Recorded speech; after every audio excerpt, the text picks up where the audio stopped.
తమ్ముడు మీ డాడీ రమ్మను పేరు మీ డాడీ పేరు రాయమల్లి తమ్ముడు ధర్మ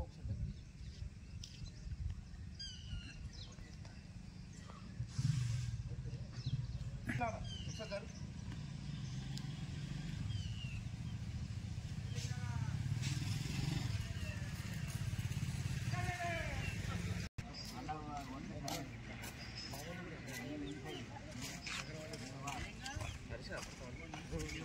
ఎట్లా మరి ఎన్ని రోజులు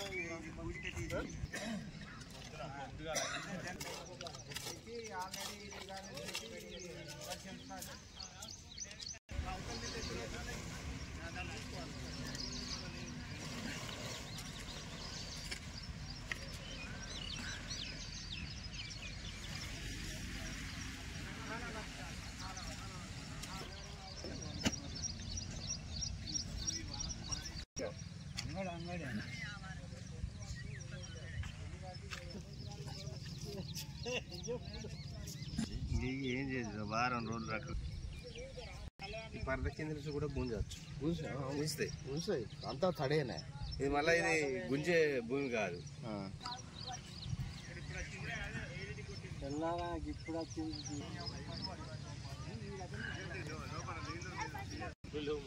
అది లేకపోతే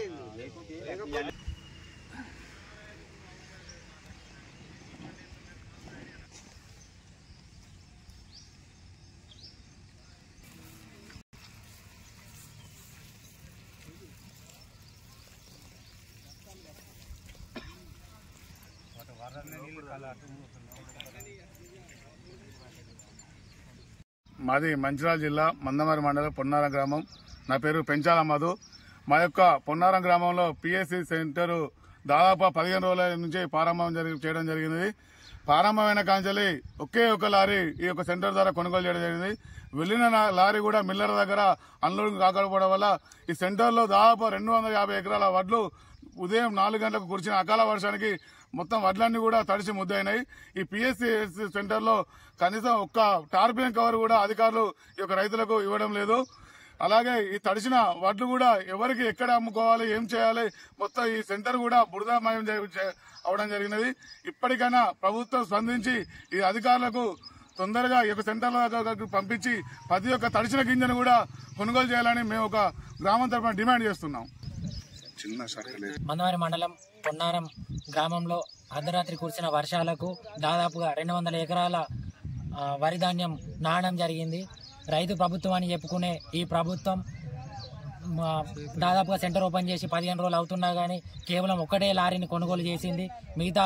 మిగతా లారీలు పంపించడం లేదు. సరైనటువంటి అధికారులు మానిటరింగ్ చేయకపోవడం వల్ల రైతుల వడ్లు ఇంకా కళ్ళల్లోనే ఉండిపోవడం జరిగింది.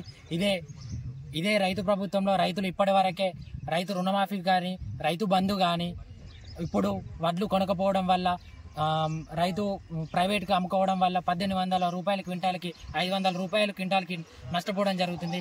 దాదాపుగా ఈ ప్రభుత్వం వచ్చిన తర్వాత ఒక్కో రైతు 2 లక్షల పైచిలుకు రూపాయలు ఈ ప్రభుత్వం వచ్చిన తర్వాత నష్టపోవడం జరిగింది. ఇదే కొనసాగితే రైతు వ్యతిరేక ప్రభుత్వం అయినటువంటి కాంగ్రెస్ ప్రభుత్వం గద్దె దిగదాకా ప్రతి ఒక్క రైతు కంకణం కట్టుకొని మరి రైతు యొక్క గోస దలిగిపోతాడని మేము హెచ్చరిస్తున్నాం. ఇదే తడిసిన వడ్లు కొనుగోలు చేయకపోతే ప్రతి ఒక్క అధికారి ఊర్లో తిరగకుండా చెప్పులు మెడకేసి పంపిస్తామని తెలియజేస్తా ఉన్నాం.